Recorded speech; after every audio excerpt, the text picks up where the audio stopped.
Un travail à la fois de recherche et de couture, Lélia Chérubin-Jeannette et Yves Robin.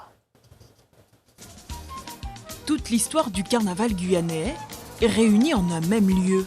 Le temps d'une exposition, les personnages emblématiques reprennent vie. Maréline Sesto-Braché et Sylvanie Amiemba lèvent le voile. Le tout premier Touloulou, et c'est la robe, vraiment les premières robes guyanaises qu'ils portaient avant en fait, que les femmes portaient avant pour défiler et pour aller au bal paré masqué. La Caroline, elle porte sur son dos son mari parce que c'est une femme très jalouse et son mari en fait il est riche, donc pour ne pas qu'on la lui vole, elle le porte sur son dos. On retrouve des personnages qui ont été créés par la société créole. Alors on suppose, après l'abolition de l'esclavage, les esclaves ont gardé les coutumes de leur maître, avec les bals déguisés, les bals travestis, le mardi gras.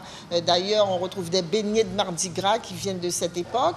Et à un moment donné, je pense qu'ils ont créé leur propre personnage par rapport à la société créole de l'époque. Et c'est pour ça qu'on retrouve aussi bien les premiers Touloulous, mais des personnages représentant les métiers. Le vidangeur, c'est un personnage en fait qui était très utile avant parce qu'il n'y avait pas de toilette. Et le seau que vous voyez là, c'est une tinette, c'est une toilette.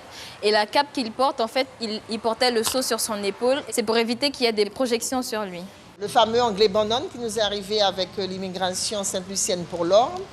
Donc, ils étaient pas encore indépendants, donc portaient ce costume pour aller à la messe. Et donc, les Guyanais s'en moquaient et c'est rentré en termes de dérision dans le carnaval. Les Arabes et le fameux Sénégalais qui nous vient, qui était basé comme militaire et on connaît le fin d'hiver. Et donc, il est rentré aussi dans le carnaval. Vous savez que les gens dansaient pendant des années avec tous ces costumes, sauf ceux qui sont embarrassants comme la grosse tête ou la Caroline. Mais il y avait des bandes de zombies barrio.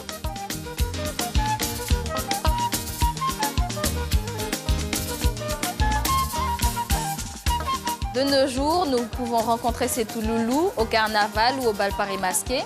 Alors si vous remarquez bien, elles n'ont pas du tout de rembourrage en fait, elles sont beaucoup plus naturelles, mais par contre, ils gardent toujours l'anonymat.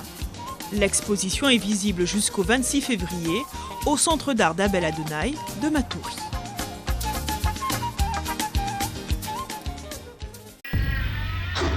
Suivez l'info sur Guyana Première, télé, radio et internet.